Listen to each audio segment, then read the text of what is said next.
Hello everyone. Evening ஸ்நாக்ஸ்க்கு road side பட்டாணி மசாலா இருக்கும்ல, அதுதான் ட்ரை பண்ணது.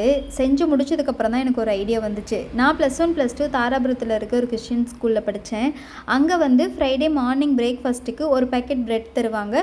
தொட்டுக்கிறதுக்கு இந்த பட்டாணி மசாலாவாக தான் இருக்கும்.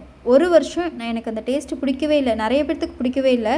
அந்த பிரெட் பேக்கெட் அப்படியே வச்சுருந்து ஈவினிங்க்கு டீக்கு தொட்டு சாப்பிடுவோம். அதுக்கப்புறம் ஒரு 1.5 வருஷத்துக்கு அப்புறமா தான் அந்த டேஸ்ட் பிடிச்சி அந்த பிரெட்டில் டிப் பண்ணி சாப்பிட்றப்போ நல்லா டேஸ்ட்டாக இருக்கிற மாதிரி இருந்துச்சு. இப்போது இந்த பட்டாணி மசாலா ரெடி பண்ணதுக்கப்புறம் எனக்கு அதுதான் ஞாபகம் வந்துச்சு. திடீர்னு அது சாப்பிட்லாவும் தோணுச்சு. சரி ஓகே அப்படின்ட்டு பிரெட்டு வாங்கிட்டு அந்த டேஸ்ட்டுக்கு செய்கிற மாதிரி செஞ்சாச்சு.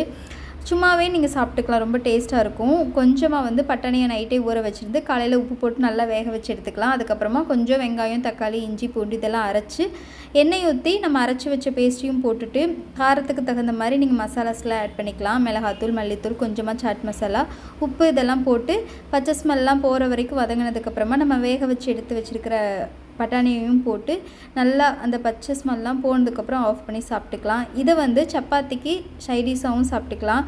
சும்மா மழை பெய்கிற சமயத்தில் ஸ்பைஸியாக சாப்பிட்ணும் அப்படின்னாலும் இப்படியும் சாப்பிட்டுக்கலாம். ப்ரெட்டுக்கு தொட்டு சாப்பிட்டாலும் டேஸ்ட்டாக இருக்கும். சாட் மசாலா போடுறீங்க அப்படின்னா கொஞ்சம் கம்மியாக போட்டுக்கிறது பெட்டர். நான் கொஞ்சம் அதிகமாக போட்டேன். லைட்டாக கச்சல் மாதிரி இருந்துச்சு. ஸோ யூஸ் பண்ணுறீங்க அப்படின்னா கொஞ்சம் கம்மியாக யூஸ் பண்ணிக்கோங்க. நெக்ஸ்ட் ஒரு வேறு வீடியோவில் பார்க்கலாம். தேங்க்யூ.